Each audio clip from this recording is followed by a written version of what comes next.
So, good afternoon, everyone. Good afternoon.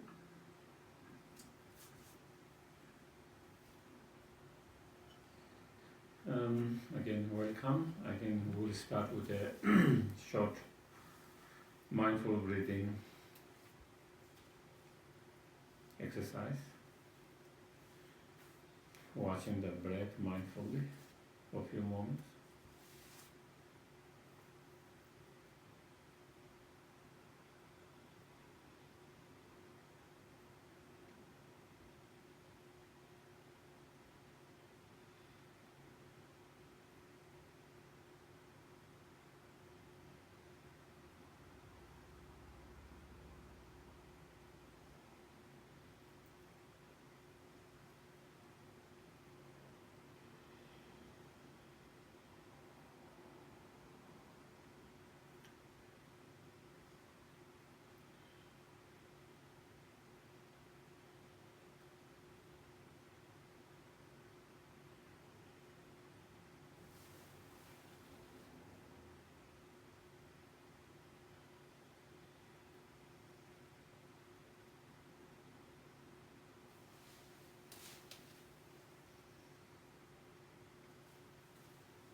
Then we can try to have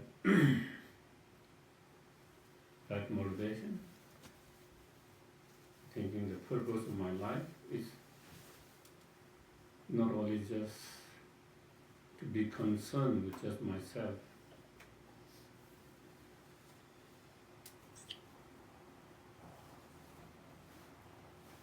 but to be able to be help and benefit to others as well.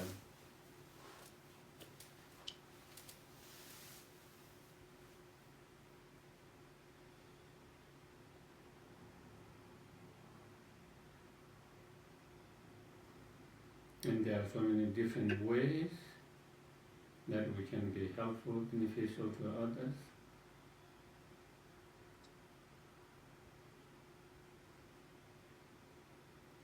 The most profound way to help and benefit others is to help them to reduce and overcome their own affective emotions,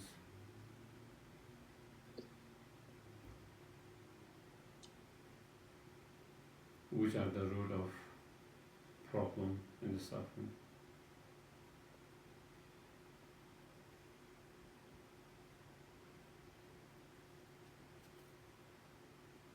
And in order to help them to do that, I myself need to obtain my highest potential, the fully awakened state. Am I too late? Please forgive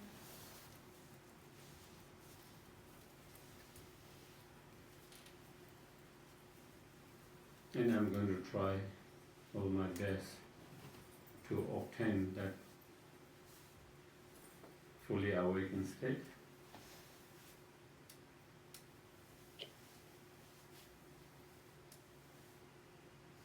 For that, I'm going to practice, contemplate as much as possible,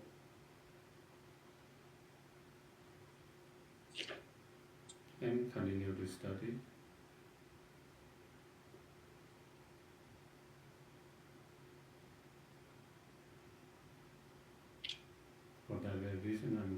listen.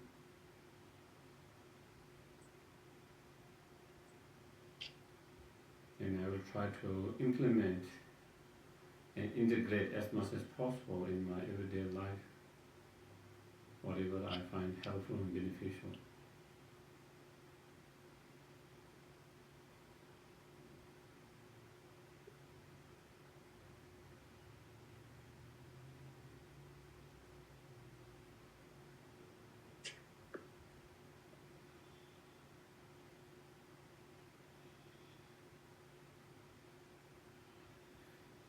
Okay.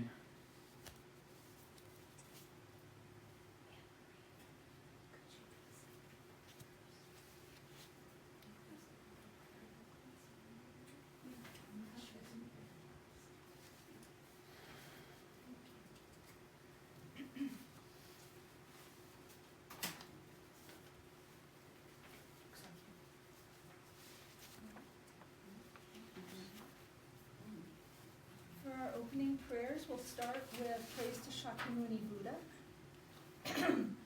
Excuse me, 3 times in English. To the founder, the endowed, transcendent destroyer, the one gone beyond, the foe destroyer, the completely perfected, fully awakened being, perfect in knowledge and in good conduct, Sugata, knower of the world, supreme guide of human beings to be tamed, teacher of gods and human beings, to you, the completely and fully awakened one, the endowed, transcendent destroyer, the glorious conqueror, the subduer from the Shakya clan, I prostrate, make offerings, and go for refuge. To the founder, the endowed, transcendent destroyer, the one gone beyond, the foe destroyer, the completely perfected, fully awakened being, perfect in knowledge and in good conduct, Sugata, knower of the world, supreme guide of human beings to be tamed, teacher of gods and human beings, to you, the completely and fully awakened one, the endowed, transcendent destroyer, the glorious conqueror, the subduer from the Shakya clan, I prostrate, make offerings, and go for refuge.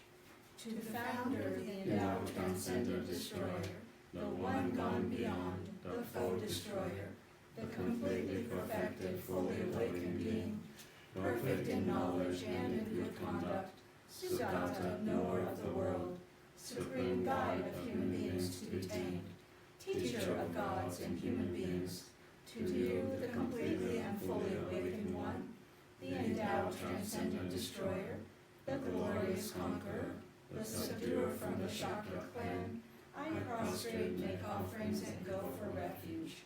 Short mandala offering, once in English. This ground, anointed with perfumes, strewn with flowers, adorned with Mount Meru, 4 continents, the sun and the moon. I imagine this as a Buddha field and offer it. May all living beings enjoy this pure land. Idam Guru Rana Mandala Kamirtayami.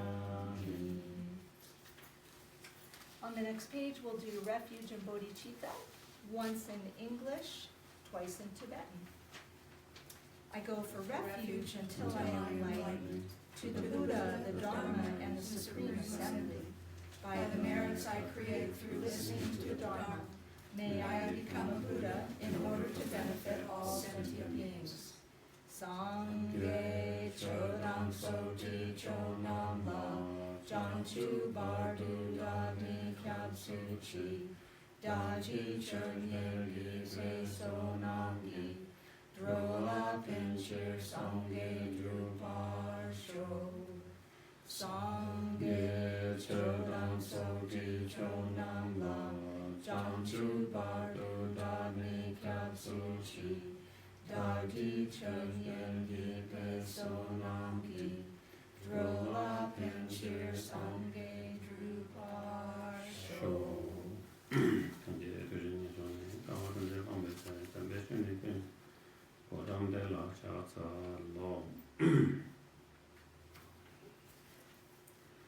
So, we have been discussing on Lojong or mind training, and based on the 8 verses of thought transformations. And within the 8 verses, we have just completed up to the 7th verse, and today is the last verse. In the last day for this particular Lojong teachings. And the previous 7 verses is related with the practice of the method. And within the practice of method, is the practice to cultivate and improve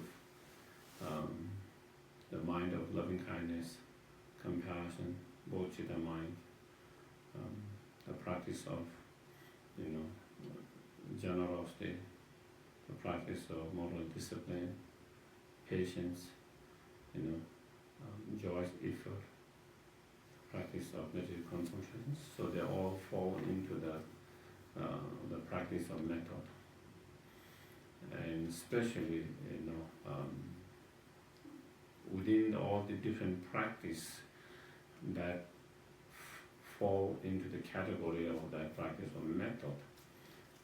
Within that, the main core practice within that method is then generating and improving the mind of loving kindness, compassion, bodhicitta mind, and patience. And so those 7 verses or related with practice concerning or with the method, and then the 8 verses is a practice that's related with the wisdom, and again,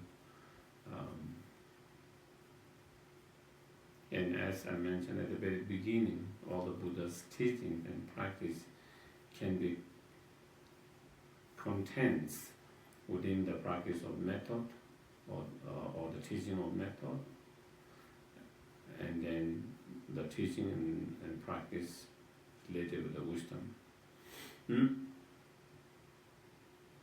And last week we discussed about the practice of Tonglen, or the taking and giving, and the practice of taking and giving Tonglen is to again to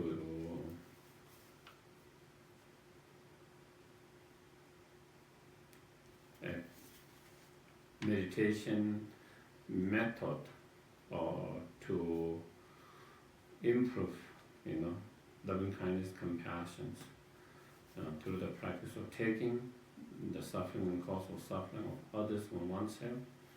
Then we try to cultivate and increase the feeling of compassion, and by sending and giving, our own happiness, our own virtues, our own wealth, and everything that we have,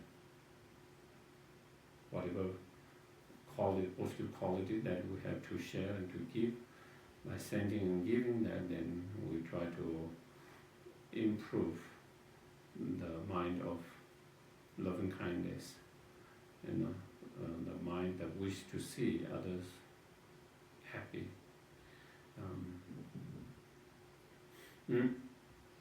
And through improving that loving kindness and compassion, then it gives rise to the bodhicitta mind.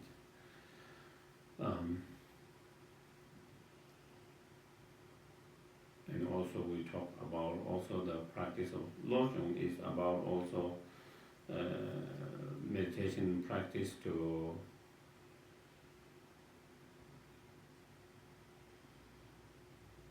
develop and improve courageous mind, courageous mind, and the mind not being fearful and afraid to experience challenges, problems, sufferings, and not being afraid and fearful of, giving our wealth, joy, happiness, and virtues. So yeah, so that is a little bit kind of summary, a little bit of that. So then when we go to the verse number 8, when you read it, then here it says, also I do not defile all these practices. So all these practices, meaning all the practices that is mentioned before in those 8 verses and 7 verses. So when we try to engage in the practice of generosity, when we try to engage in the practice of patience, when we try to engage in the practice of, moral discipline, meditative concentration, or when we try to engage in the practice of being kind, compassion and so forth. Even when we are trying to practice compassion and kindness, sometimes even that can be defiled by some not the best intentions. Even when we try to practice generosity or patience or moral discipline or meditative concentration, sometimes again our intention, motivation might not be the most pure, and it could be defiled by the wrong motivations or not pure motivations. So that is why.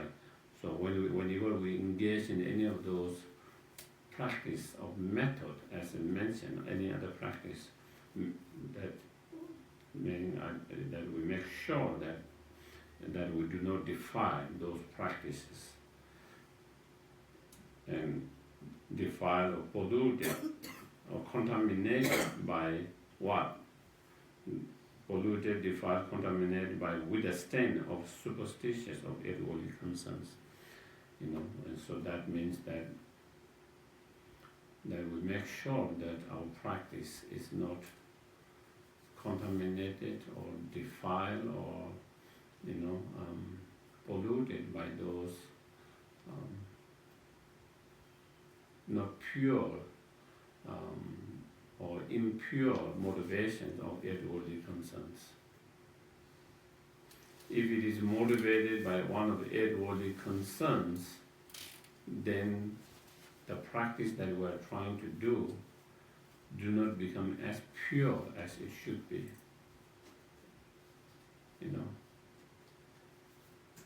Of course, it's a practice of generosity, but it's not as pure as it can be. Of course, it's a meditative concentrations, but it's not as pure.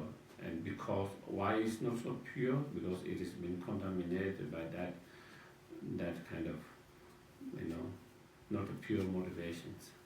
Because the motivations is motivated by one of the 8 worldly concerns.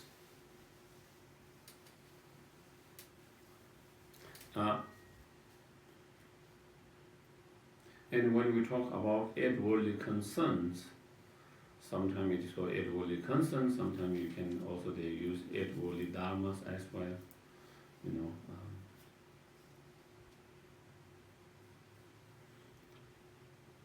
And those are,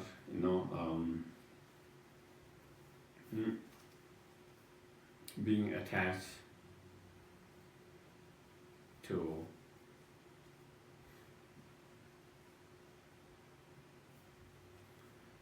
material wealth or gain. Okay, that's one of them.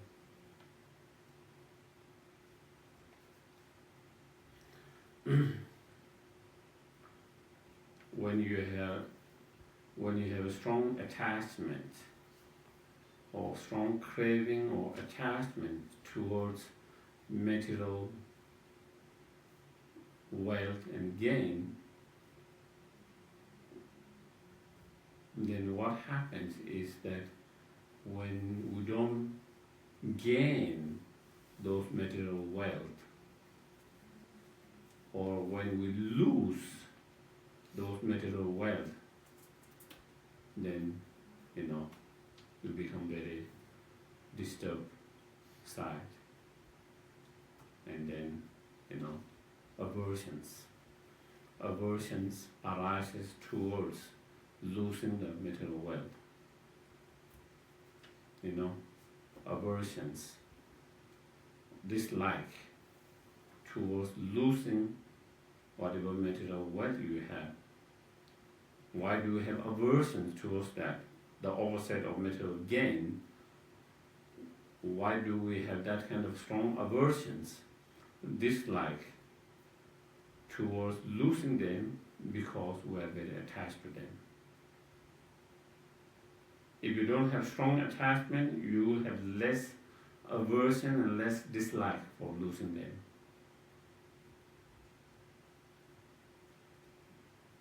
The more stronger attachment you have, the more stronger aversion you have, opposite of that, losing them instead of gaining them.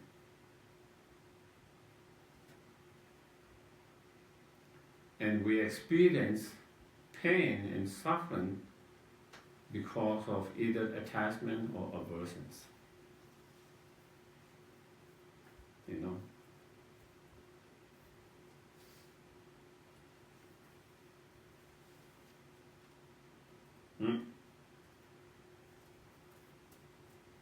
So due to that attachment and aversion, then we suffer a lot.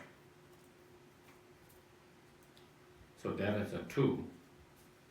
And second is, attachment to the sensory pleasure.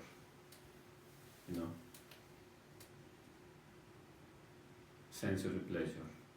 Being so attached to sensory pleasure.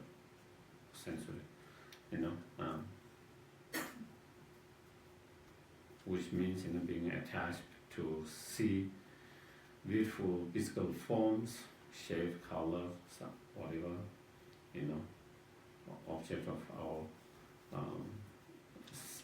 eye sense, eye sensory, and being attached to, beautiful, nice sounds, music, and whatever other sounds, smell, taste, and touchable objects, being attached to the feeling of softness, feeling of warmness, feeling of coolness, all different feeling that we have, physical bodily feeling, being attached to those different sensory pleasures.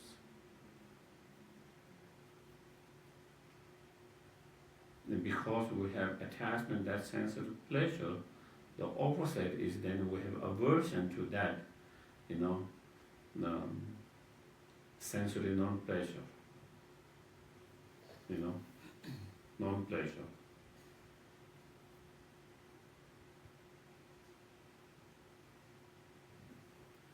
And therefore we have strong disliking and strong aversions towards the opposite of that feeling, that is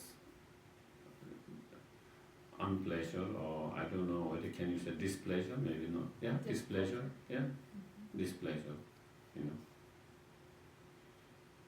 And because of that, again, we suffer because we're attached, maybe I can come later.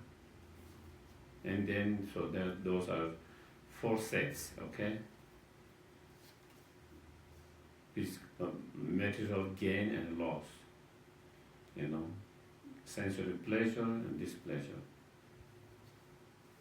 And then, being attached to praise, that people saying nice things about you,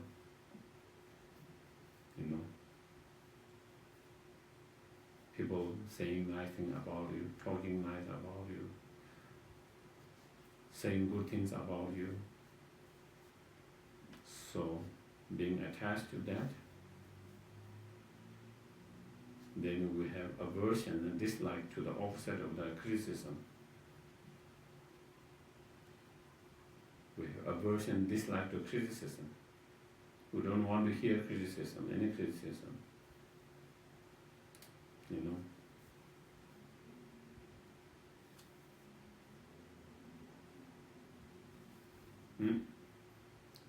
Even those criticisms might be constructive. Even those criticisms might be, based on fact and reality, still we don't want to hear them. Still we don't want to hear them. We don't want people to talk about our weakness, our incapability, our inability, or our mistake, and so forth. Sometimes even it might be true. Sometimes even it might be constructive to improve ourselves. But still, we don't want to hear that. And that is because we have so much disliking and aversion towards that. And we have strong aversion, disliking towards that because we have strong attachment to the opposite of that praise. Someone talking nice, good about you. Even when you make mistakes, saying, "Oh, you didn't make mistake. You did very well, good." That's what I want to hear. Even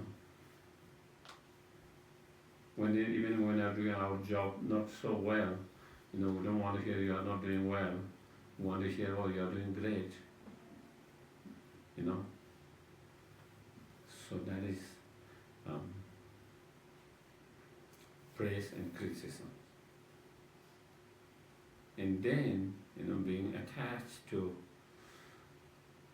good reputation or fame,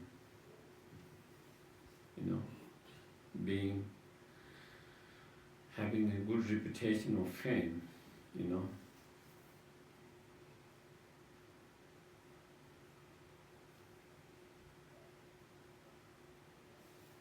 So our praise and criticism is something when someone does kind of more directly. And fame is something when your reputation and fame is better, people talk about, is well known in whatever way. So again, we are very attached to have fame, good reputations, being well known, being significant, you feel like you're importance, wanting to feel importance, significance. And when attached to that, then what we have is then aversion, dislike to the opposite of that when you become insignificant. When you don't have good reputation, when you have no fame, or you are almost like unknown,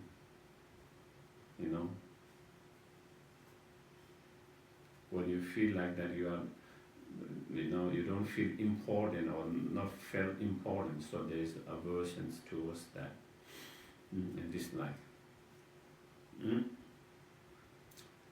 So those 8 are what we call 8 worldly concerns. And so therefore, if you do, let's say, practice generosity, okay, because you are attached to gain wealth from that,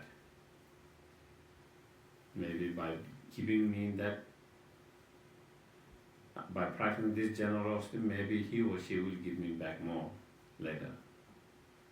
Maybe he or she will help me later with that kind of motivations to gain. Then that generosity is being polluted, defiled by one of 8 worldly concerns. Or we practice generosity by motivated by having a fame and good reputation, as he said. He is a very generous person. That you want others to know you are a very generous person. So your motivation is to have that kind of fame and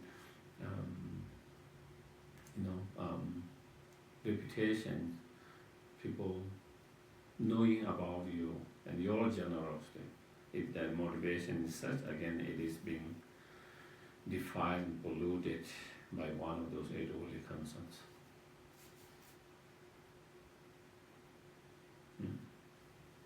Or you practice generosity so that you can be praised. Someone come to know how wonderful you are. You are such a great person. You are such a great-hearted person. You are such a big-hearted person. Such a compassionate person. All of that. Again, if your motivation is to hear that kind of, you want to hear that someone saying nice to you, praising you on that. If there is motivation of that, again, such practice is being polluted, diluted, contaminated by one of the 8 worldly concerns. And when even you are doing practice, any of those practices, as I mentioned, I'm giving just a practice, example as generosity, and it could relate with any other practice. When those, all your motivations is to have a sensitive pleasure by practicing that, to increase and improve your sensitive pleasures.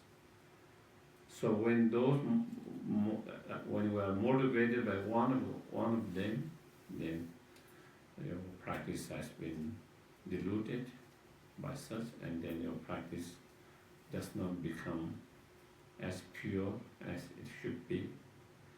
And because the practice is not so pure, then it doesn't become as powerful as it should be.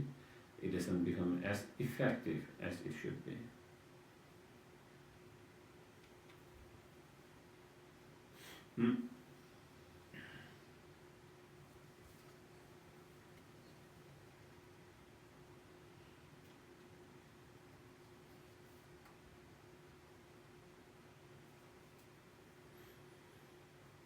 And if we kind of observe and analyze our life and our experiences every day,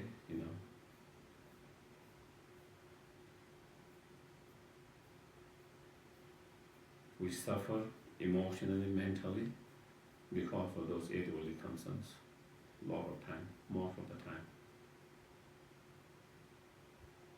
Because we are attached to those material gain, sensory pleasure, fame and praises, because we are so attached to that,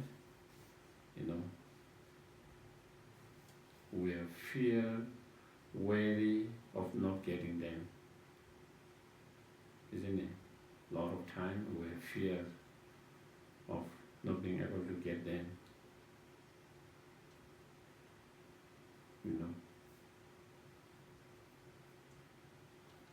Will I be able to achieve that? Will I be able to achieve that? Will I be able to accomplish that? Will I be able to get that? There's a lot of fear and worry whether we will be able to achieve, accomplish, and get all these objects that we're attached to.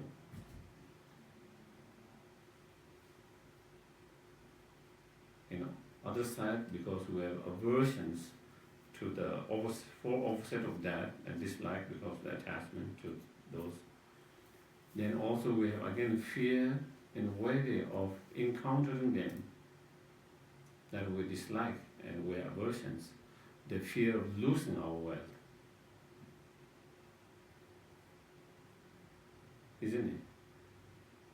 A lot of time we go through fear of losing wealth, losing our good health, losing our loved ones, losing of our reputations, losing of our joy, comfort,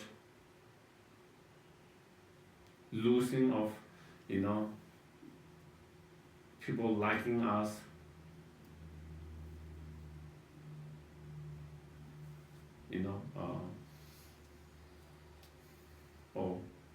And so, a lot of time we suffer because we go through so much fear, so much worry, so much anxiety, sometimes panic, all of that. Where does those worry come from? Where does those fear come from?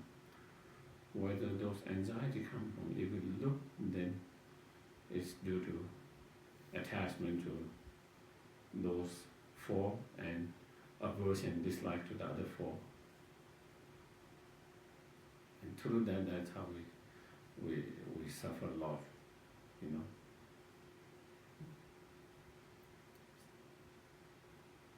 Our mind, you know, regardless of what might happen or might not happen, of course, we don't know. We don't know the futures, what holds futures. But still, we worry and fearful of things going wrong and in the wrong way all the time. There's so much thoughts, feeling that, and that is like a kind of eating your immune system with that kind of fear and worry, and that brings a lot of anxiety, stress, and not only it affects you on emotional level when you have so much fear, when you are driven by so much fear and worry, anxieties and stress all the time. It is also going to affect your body, physical well-being as well, for sure.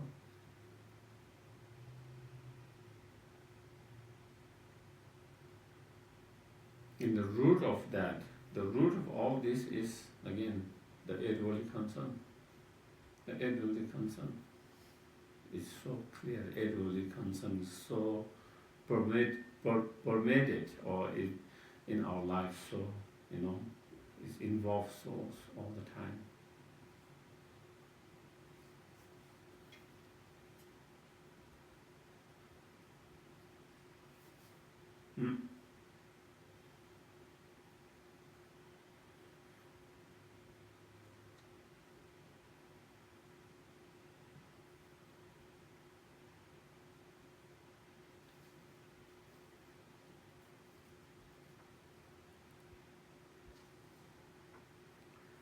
And we see,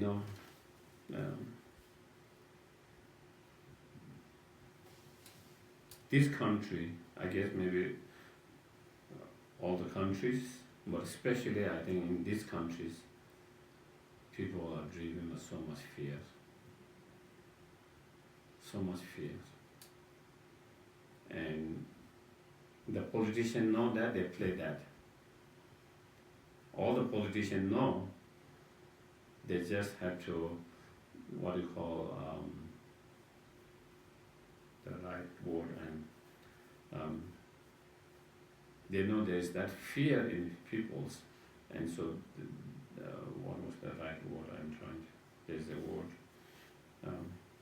and they use that for their advantage,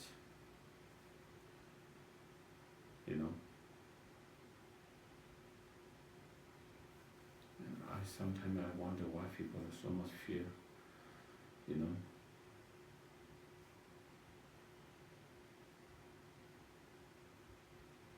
Sometimes I wonder why, especially people in this country, why they have so much fear in so many ways, in so many things, always fearful of something. And because of that, that's driving a lot of people's health,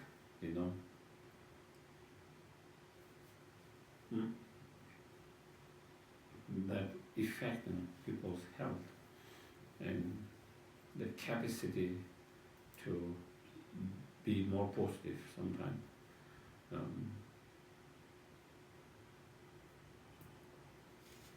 And again, as I mentioned, all this fear comes because of such worldly concerns. We're attached to certain comfort. We're afraid of losing those comfort. Whether we lose or not sure, but we have started feeling fear. If this happens, we will lose all of that. Possibly it's true, possibly not true, regardless of that. but there's a lot of fear. Losing all this comfort, or losing all that we feel entitled to receive. Losing all that. Fear of, whether it's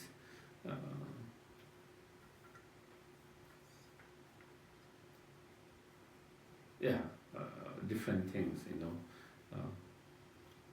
comfort, freedoms, all different things that we're so attached to.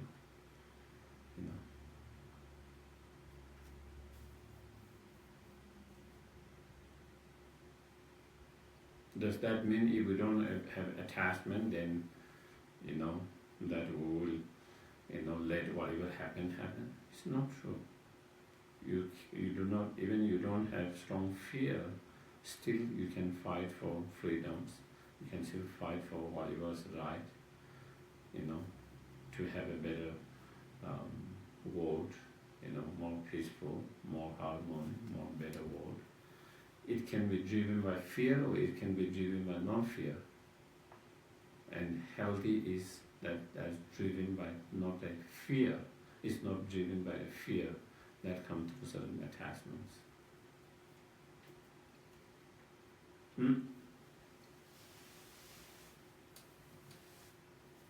The arhat, the bodhisattvas, they are free from attachments and they are free from the fear of that, but still they will work for the well-being of sentient beings all the time.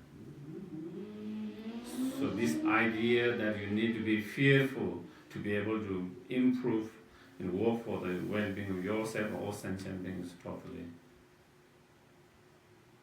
wrong, mistaken. The Buddhas, the Bodhisattvas, the Arhat, those who are free from the attachments, aversions, anger, they are fearless, they don't have to fear anything. But they continue to work for the well-being and the happiness of sentient beings. For improvement that it doesn't happen, and it's because sometimes I feel like somehow there is misunderstanding in people. We need to be fearful to drive to make improvement. If you don't have fear, then you will be kind of, what you call passive and not do anything. That is totally misunderstanding.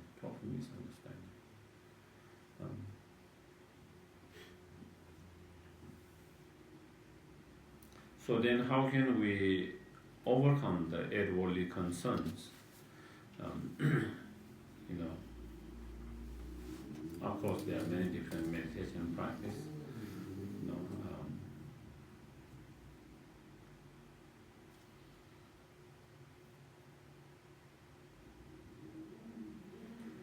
Like in Guys the Buddha's Way of Life and other teachings, for example, in terms of the wealth, being attachment to the wealth,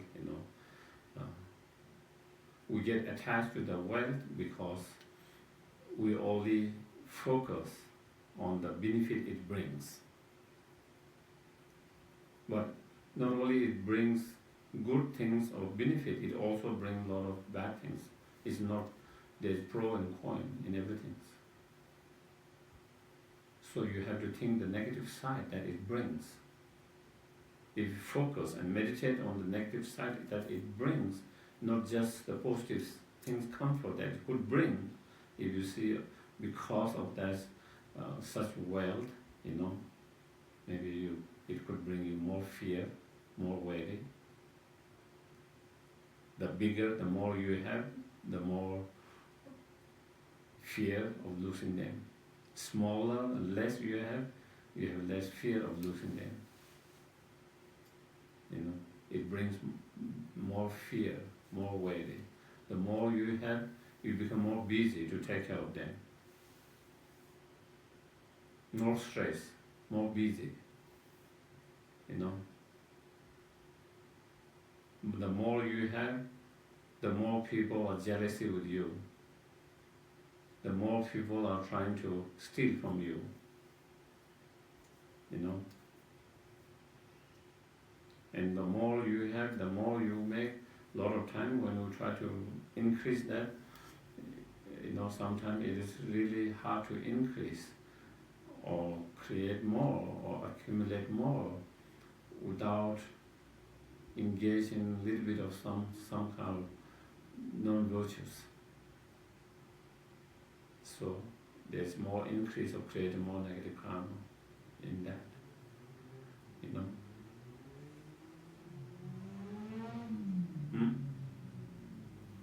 And sometimes we think, oh, you know, the more we have, it will make our life more comfort and easy, but sometimes it make more complicating. The more you have, less you have, more simple you have, you know. And sometimes I don't, it is okay with me, but it will help my family. Well, you never know whether the wealth is going to help your family or whether your wealth is going to create chaos in your family and fight among themselves. I've seen so many families.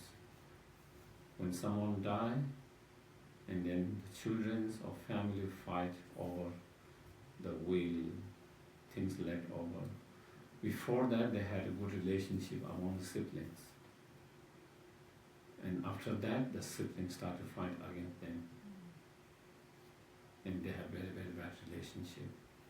Good relationship, they have all this, it totally ruined that. It destroyed and ruined that.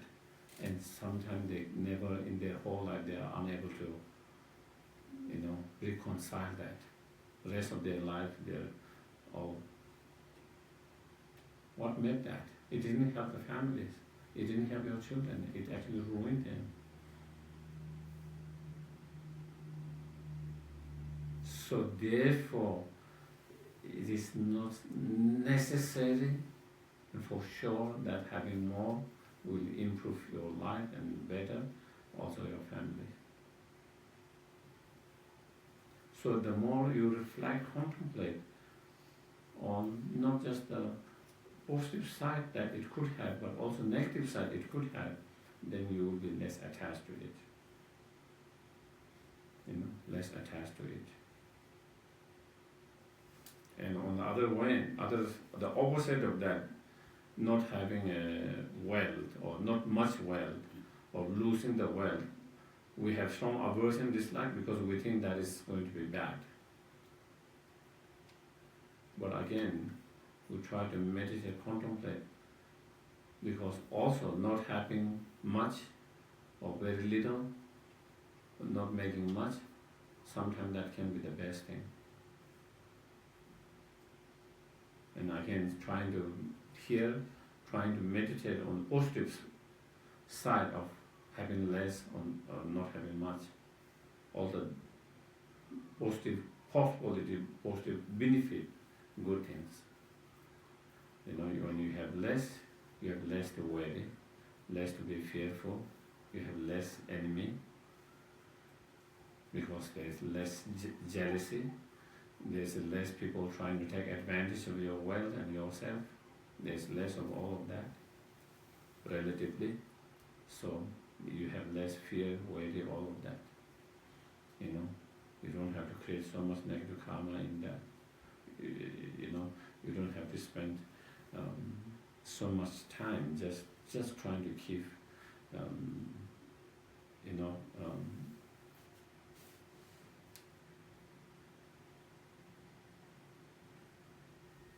they are having problem not seeing me properly. In camera, I don't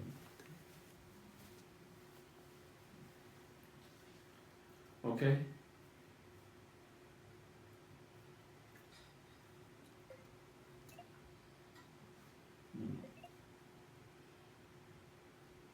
Is this better? Hi, Mary Jo. Is it, yeah? Yes, yes, it's better. Yes, Thank we can you. see you much better now, thank you.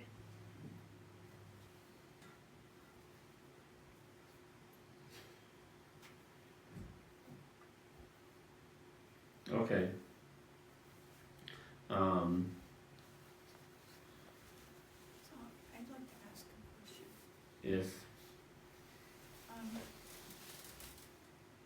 you don't understand why people want wealth. I just want to explain to you that in the Christian world, it is thought that God gives wealth to the good people. And so it's a great benefit in many ways, not just about having comfort and stuff like that. Mm-hmm. And also I wanted to say, when I was growing up, I was taught not to take, just to do kind things without saying anything, just being generous. Mm-hmm. And I was taught that.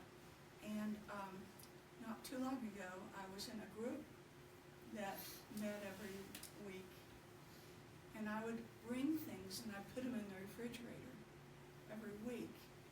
And then one week, they all said, "Get out of here because you're so stingy." And I have never mastered the ability to sort of like compliment myself on generosity, but others have judged me very negatively. So just tell me what you think about that. Well, people judging is their problem, That is Some- I was kicked out, Mm-hmm. it was sad for me. Mm-hmm. Mm-hmm. But I was generous as other people, but other people would say, "Look at me." And I never ever did that because I was taught not to do that. Uh-huh, uh-huh. Mm-hmm. Well, our motivation is, again, not to, the motivation, as is mentioned, shouldn't be to gain fame and reputation and all of that. But in certain situations, if there is misunderstanding, it can be clarified. When there is need a clarification and clarified, there's always, if there is a misunderstanding, if there is a judgment made based on misunderstanding, ignorance, and when it is needed to be clarified, then we need to clarify that, so they don't have that misunderstanding and that ignorance. They would not hear anything I said. They did not want to talk to me ever again. So then, There was nothing I could do. that is, I think, their problem. Sometimes, whether due to previous karma or due to some misunderstanding, due to some environment, sometimes people do not understand, unable to understand someone in the right way. Not only with your generosity, but with others. Sometimes some people are very kind, but some people cannot see, unable to see that kindness. Sometimes some people are very ethical, moral, but some other people never are able to see that side. And so therefore, there's nothing that we...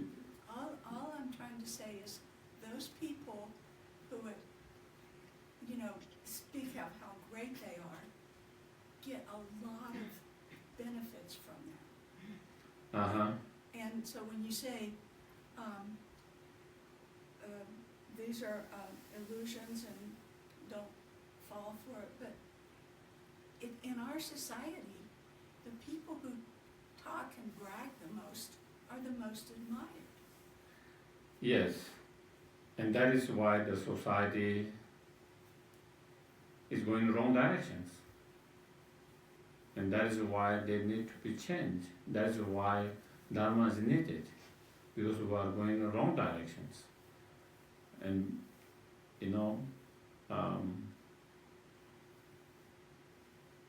where, as you mentioned, but again, we are not talking about immediate kind of result receiving, but we are talking more about long term, and also with our mind and long term practice.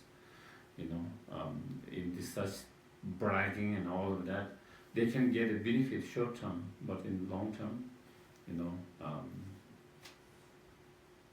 others will also understand. It's all a matter of time. So again, I know that society. I do understand that. Even like when I first came here, 2001, and we were 4 of us monks, and we had one teachers who were teaching us kind of. We had a translation class or teachings, Craig, and he at that time his advice for us was that he says he noticed that Tibetan teachers Lama, they says just like Dalai Lama said, I'm simple monks, I don't know much. They say I don't know much, but this and that. And he said in America you shouldn't say that. Here he said you have to say I know. Even you don't know, you have to say I know. That's what he says, because people will believe you if they say you don't know. Then they will say, if you don't know, why are you teaching? Why should I come to listen? So they say don't say. He said don't say that. And he said here even if you don't know, you have to say you know it. And so it is a society that has become like that, the modern societies. And so that means also when someone asks you a resume, sometimes you have a list of 2-3 pages, and sometimes those not significant that you did, but the more you have all this, it seems like more impressive it is to impress. And that is the way society, and it's that kind of direction society is not going to be healthy and long term. And so just because that's why we have to change. In these societies and in modern society, it talk about you have to be fighting for yourself, encouraging, almost like selfish. You have to be selfish. Yes. You have to be selfish to sustain yourself. You have to be selfish to take care of yourself. You have to be selfish to protect yourself. You have to be selfish to become successful. All of that. And also, I want to say, if you're in a job where you compete with your colleagues for a promotion, the one who is biggest bragger and the biggest talker gets the promotion. It's not related to facts. Yes. Yes, And that's that's what. a lot of fear. Mm-hmm. Yeah, I mean, definitely. I don't think it is 100%, but there is a lot of that. Definitely, I think in certain organization with certain leaders, they will do more investigation, more check, not just because someone's brag or just because someone had all this long list in their resume and someone who had a little bit less. But also there are also others who will be more impressed with those who brag and who says they know the job better, even maybe they themselves know that they are not so great, but so again it also depends on the leaders of that organization as well. Yeah. Yes, yeah. Thank you. One thing I would like to say is that here in this space, you will find compassion and love. And so I'm very happy that you're here with us. And I want to thank Geshe. Thank you, Geshe, for your teachings. Thank you for everyone who is here. I am going blind, and that has disturbed me greatly. I just on my way back from the optician, or not, anyway, Santa Fe, and I was given the news that any time, that it won't be like go dim and dim and dim. No, one day I will wake up and not be able to see. So, what I just received from you is the great hope that I really don't know the future. I really cannot tell the future. And so I need to be open to saying, if it happens, it's okay. That's pretty hard for me. But what I do see is I can hear you. I can hear you very well. And that brings me great joy. So my thanks to you. Thank you, Lara, for sharing your stories. And again, the way you took it and the way you express it, I think it shows that you are applying the practice, to be brave and to be accept the possibility of either way and all of that, and being preparing and being okay with whatever happens, it happens, and being okay with that requires a lot of courage and practice. So I think it's very good, and I think we all can learn from that. As you mentioned, to lose a sight is not easy, and everyone will go through a lot of fears. But to be, and as I mentioned, of course, as doctor said, it could happen. You could lose any times.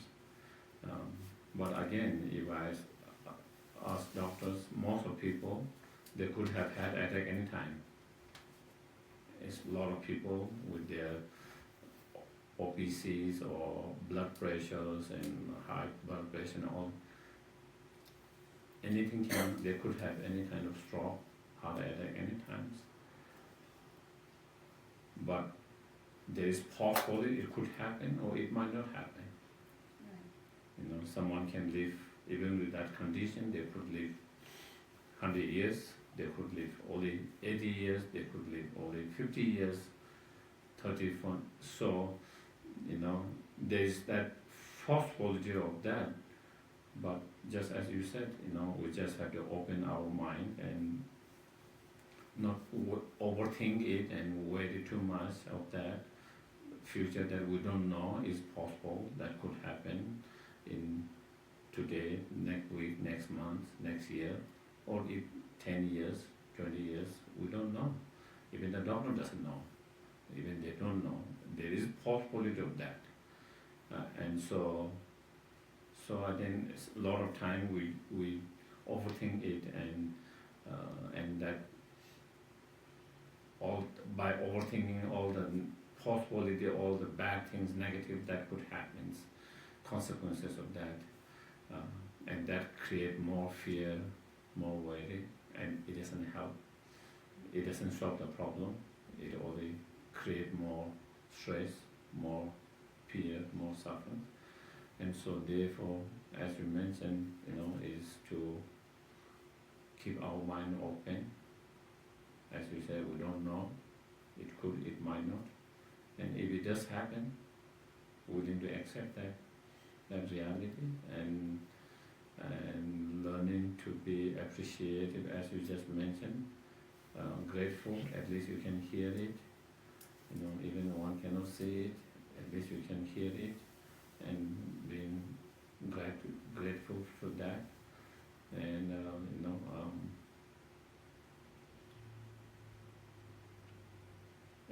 and again, sometimes even though there are people who cannot see it,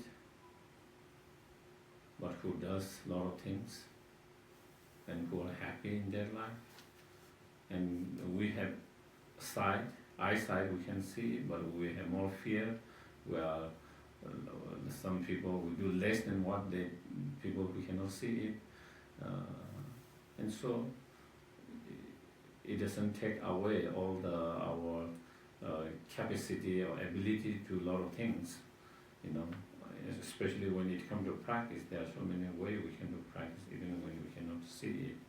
So again, like thinking that and being courageous and open and being okay, it does happen, you know. So yeah, thank you. I would also like to say, I have my own, I call it my little secret way of improving my beliefs and everything, is that I surround myself in my bed with all my prayer books, with everything that I used to be able to read. I keep it right next to me.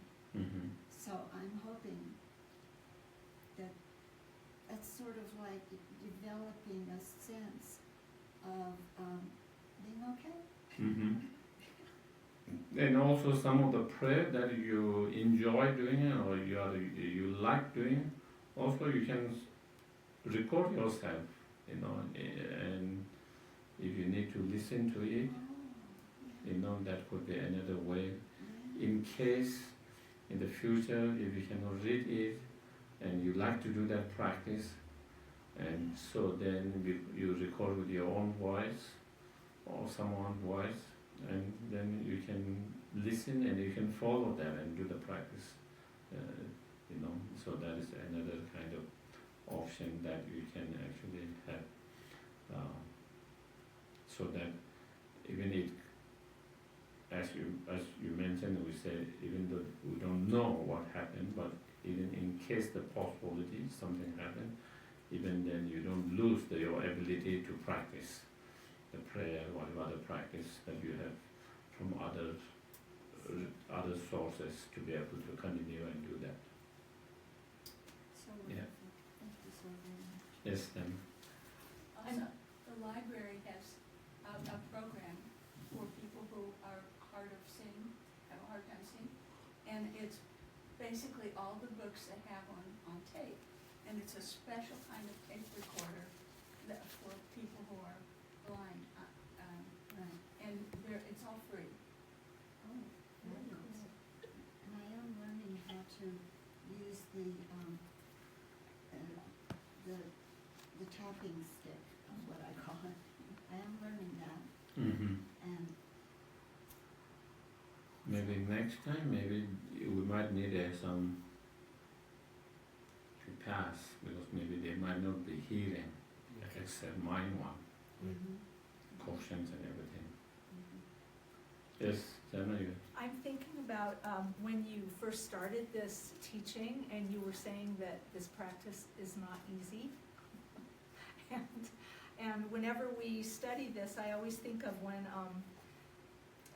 one of the worst things that ever, that I perceived happened to me was when I was working as a supervisor, and one of my staff one afternoon said, can I talk to you after work? Sure, thought I was gonna lend support, and so we went in my office, and I endured about an hour of being accused of everything you can imagine. I mean, not only things that I hadn't done, but things that I would never do. And I just remember being totally blindsided.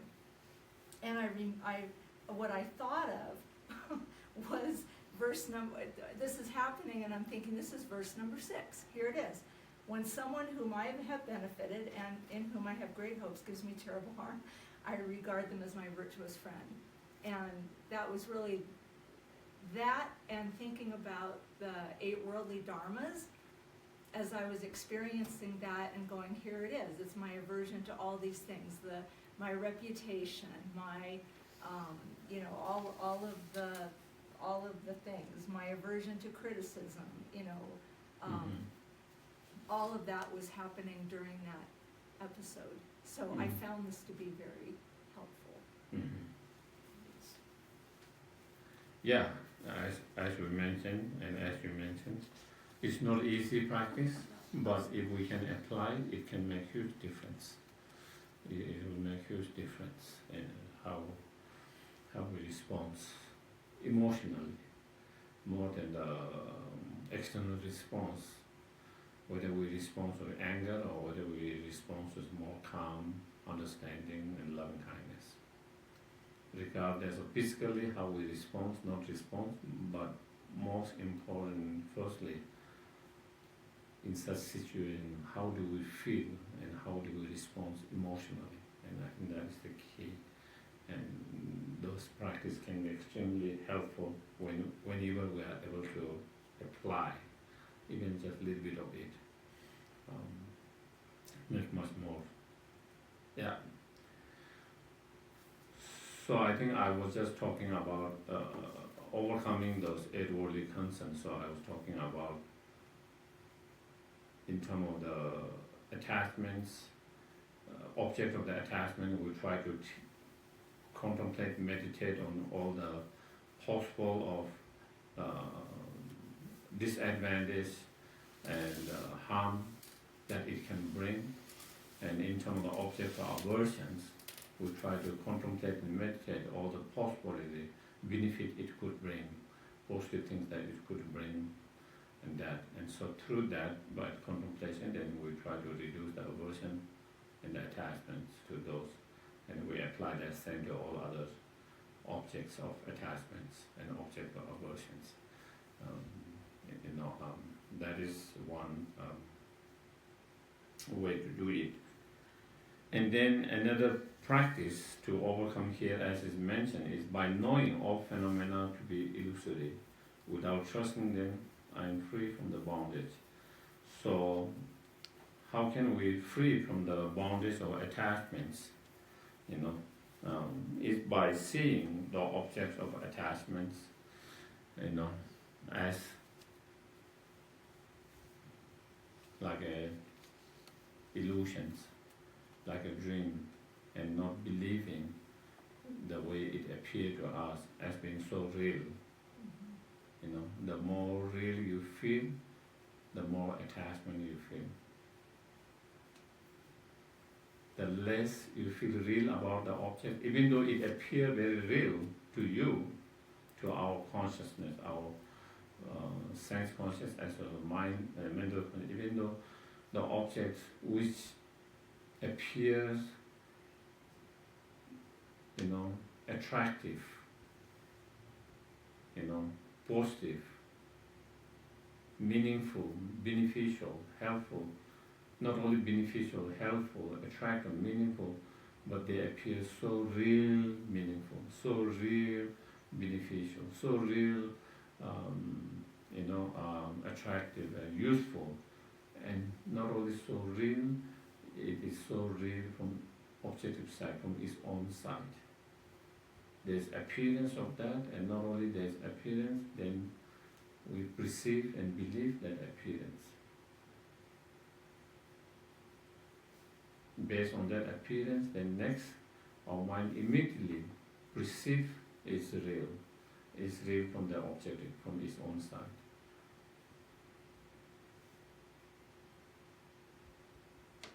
It's like I'm not creating from my mind, it's really there, from there. And the more you feel that, the more attachment you have. But when we are able to remind ourselves, even though there is that appearance, but in reality,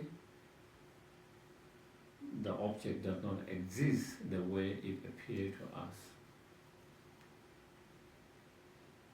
The object do not exist as real as it appears to our mind. The object do not exist as a beautiful, attractive, good, meaningful, beneficial from its own side. From objective side, there is nothing really from its own objective side. And so when you realize that, even though there is no real existence from its own side or from its own side, but it's just the appearance of that, so then you begin to understand it's just like illusions, it's just like a dream.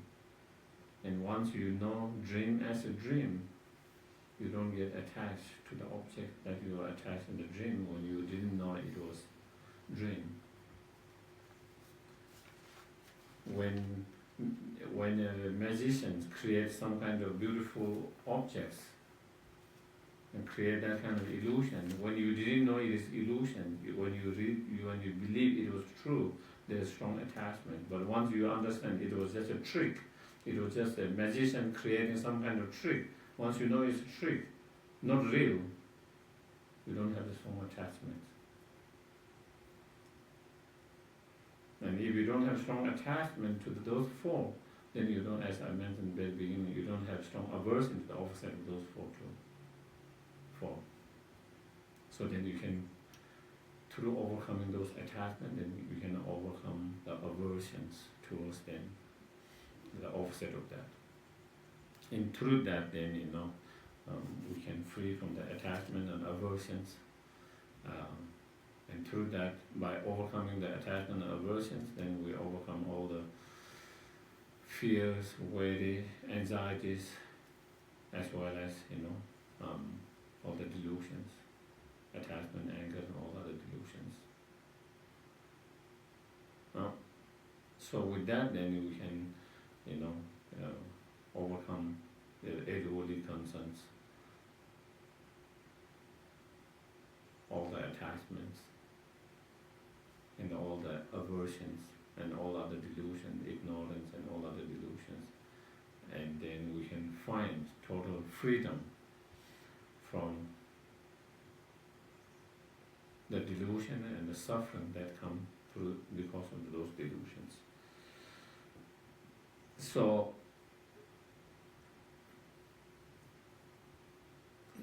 trying to see all objects as like an illusion, like a dream, like a reflections of your face in a mirror, or reflections of a moon in the still lakes. When you don't realize it is a reflection, if you feel it is the real moon,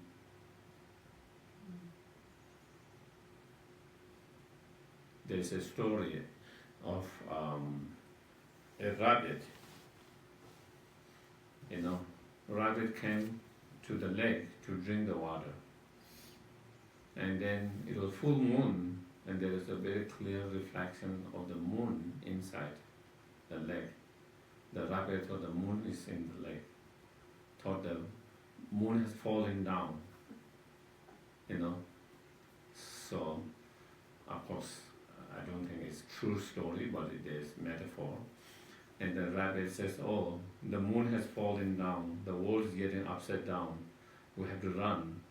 And the rabbit started running and telling all other animals that was on there, the moon has fallen down, and the world is getting upside down, and so all other animals started running after that, and all they ran because they didn't know that it was just a reflections,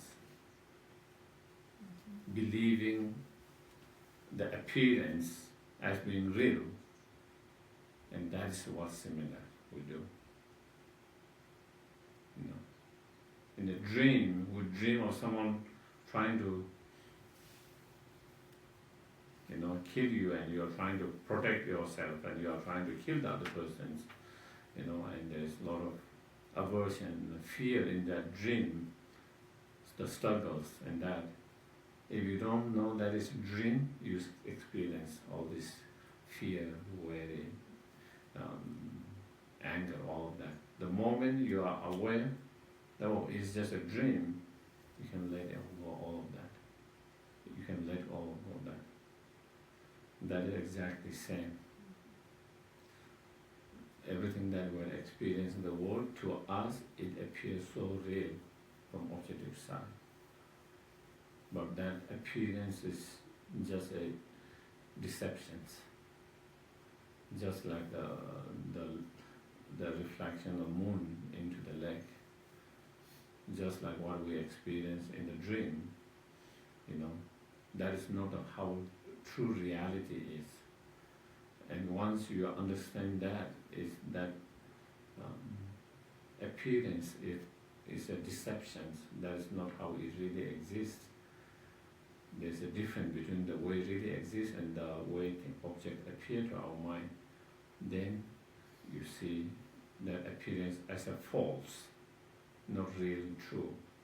And when you understand that appearance as a false and not really true, then whatever attachment, aversion you have, you can let it go. And, so that is,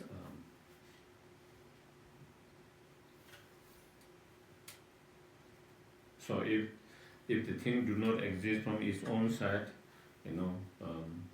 read from its own side, why does it has appearance of that? And because of our previous imprint and not having understood the reality of the objects, not having the correct or right understanding of reality of objects, and then there is an imprint from the past, and due to that strong imprint, then object appear to that in that way, and not realizing the reality, just like not realizing it's a dream. Similarly, it's not realizing that it's not the way thing really exists. That is not how the true reality of the object. Believing is the true reality, and then aversion, attachments, and the fear, and all that arises. And so the way to free from all of that, and then when you have no more attachments, when you are free from the bondage of the attachments, then there's no earthly concerns. And if there's no earthly concerns, then whatever practice you do, then those practices become pure and not diluted, not polluted, and not contaminated. And if your practice are not defiled, contaminated, then your practice becomes much more effective and much more powerful than when it is being defiled and polluted. Okay, so with that, I think maybe I will stop.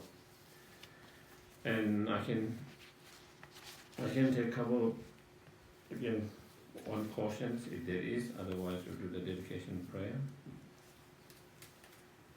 And then another announcement that I'm next week we are having a Bodhisattva vows for those who are taking the first time, and then those who want to renew, and if you are not taking, or if you are not interested in taking, or you don't feel ready, or you are not interested, also you can participate. You don't have to take it, but you can participate. So that is, and then as there is a flyer, I think August 1 there is the Devil monk coming and doing some event in Taos. And they are doing a Saint Mandala, Medicine Buddha Saint Mandala in New Santa Fe at the center. They started last Sunday. They will finish on this Saturday and do the consecrations.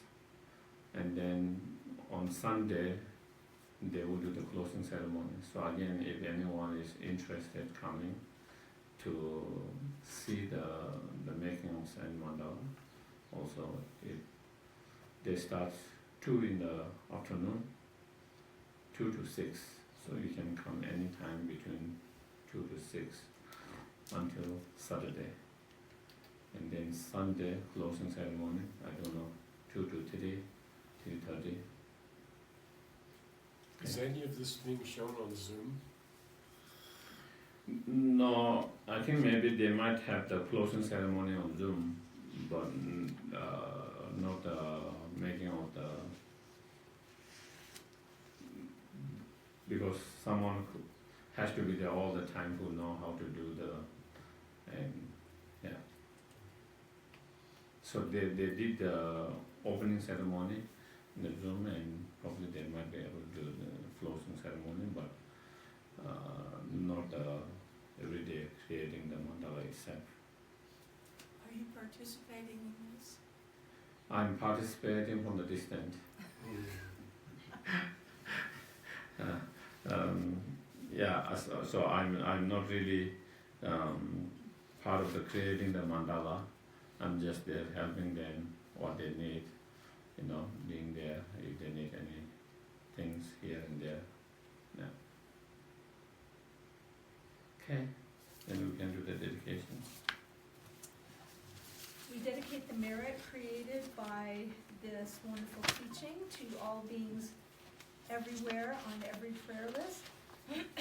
We dedicate for those experiencing obstacles, specifically Jana, Bill, Patty, Elena, Stella, Gilbert, Matt, Gilbert T, Phil, Roosh, Bobby, and Alex.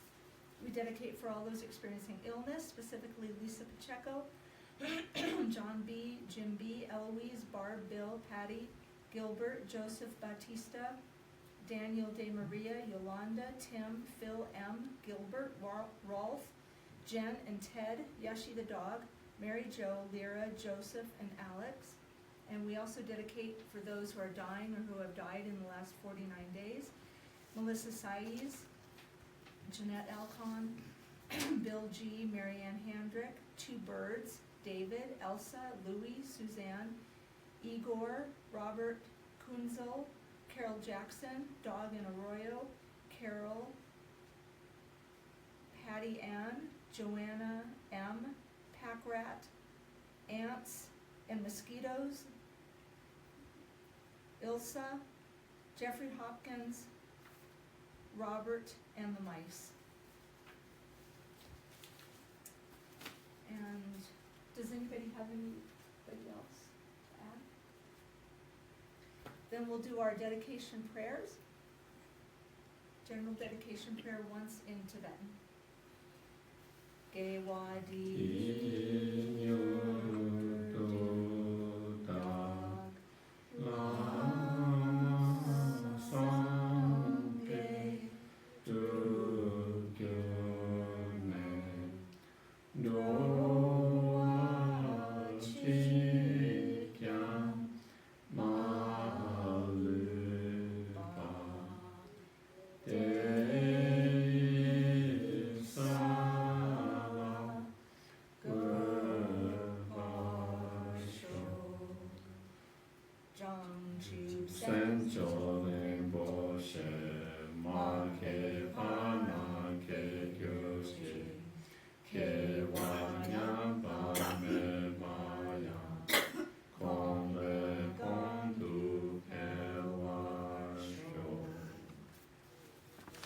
Long night prayers for our teachers, beginning with His Holiness Dalai Lama. The wish-granting, wish-fulfilling jewel, source of every single benefit and happiness in this world, to the incomparably kind Tenzin Gyatso I beseech, may all your holy wishes be spontaneously fulfilled. And for the swift return of Lama Zopa Rinpoche, peerless teacher and assembly of the children of the victorious ones, Shravakas and Pradya Buddhas, victorious Losang, father and sons, along with the lineage masters, all the objects of refuge of the infinite lands, please bestow the virtue and goodness of accomplishing this prayer here and now, holding and spreading the Muni's precious and complete teachings through explanation and practice. You wore the armor of patience that is never discouraged. Incomparable venerable Guru, to you I make request, while striving single-pointedly for the sake of victorious one's teachings, the sole gateway through which all benefit and happiness emerge, and from other living beings, you suddenly departed to peace. What a great loss! Nevertheless, through the undeceiving truth of the blessings of the ocean of the three jewels, and the great waves of bodhicitta of the children of the victorious ones, may the smile of a reincarnation swiftly beam in glory for fortunate disciples. And for Osohita, Lama Yeshe's reincarnation, Venerable One, to you whose kindness exceeds that of all the conquerors, for those wanderers in far-off places, especially the West, mindful of your loving concern for us, in intentionally descending again into a family of a far distant land, we make this request. O Lama, please live long. thank you very much. Thank you, Geshe. And you have any other announcement to make? Yeah, just a couple. I think many of you know that we're having a potluck next week. It'll begin probably between 4:45 and 5. We're still looking for somebody to pick up Geshe Law. We have somebody to host him next week. We're also looking for somebody who can drive him back to Santa Fe. So if you're interested in doing any of those drives, let me know before you leave tonight. In terms of the potluck, Geshe Sherab likes hot food. Would you care to tell us how hot? No, it doesn't have to be hot. Well, it doesn't have to be hot. No. Yeah, because don't make it too hot because everyone has to. Most people minus so. I can add extras, so don't make it hot I'll bring the extra chili with me. because it shouldn't be that most people, it should be shared by everyone, so. And he So said this will he'll be eat next anything Thursday? except Thai Next hot. Thursday? Yeah, next Thursday, right, August 1st. Okay. And so we'll have the potluck, followed by the Bodhisattva vows, and if you've already had them, there's no reason why you shouldn't take them again. We have some members of our Gampa who have taken the Bodhisattva vows probably 15, 20 times. Really? Yes. So plan on taking them again, or if you're new to it. Yeah, find taking out how to do meaning that. kind of renewing it. Yes. Yeah, those are taking. And then we'll begin a new teaching on the 3 principal aspects of the path. Geshe La has actually taught that in the past. We'll be using a different text though, and next week I'll have plenty of copies for everybody to use. Yes, Vera? So we bring the food here? Yes. Do you have any more suggestions on what food? I'm bringing a garbanzo bean dish. I think you guys might be considering some sort of a curry, I think. But I mean, a salad, something for dessert maybe. I have some watermelon over there, by the way, if anybody would like to partake of that before they leave tonight. Weren't you thinking might do a watermelon soup or something like that? I talked about that, yeah. That would be great. Well, I mean, you don't have to change your suggestion, but it does sound great. Why are you shaking your head? Never mind, Jack. Yeah, that's it. Might also mention that there is a visiting Lama, is it this Saturday, from 5 to 7 at the Old Coyote Club? And I guess he's going to talk on, is it meditation? Yeah, it says compassion, teaching, and meditation. Yeah, compassion, teaching, and meditation, 5 to 7 this Saturday, and it's donation basis. And where's the Coyote Club? Let's see, it's beside I know all the old names, I don't know any new name for them. Prompt Med, or Minute Med, what are they calling it now? It's right next to the urgent care place? deliberate. Huh? The urgent care place? It's right next to Deliberately Fit. Yeah. Like right across from. Yeah, is it Supercity. next to Oh, Deliberately yeah, Fed? yeah. Okay. It's totally Of Venus course. lookout. Yeah, Coyote Club. So good. I look forward to that. Thank you so much. Okay, Geshe La. thank you everyone, anyone at the Zoom, thank you.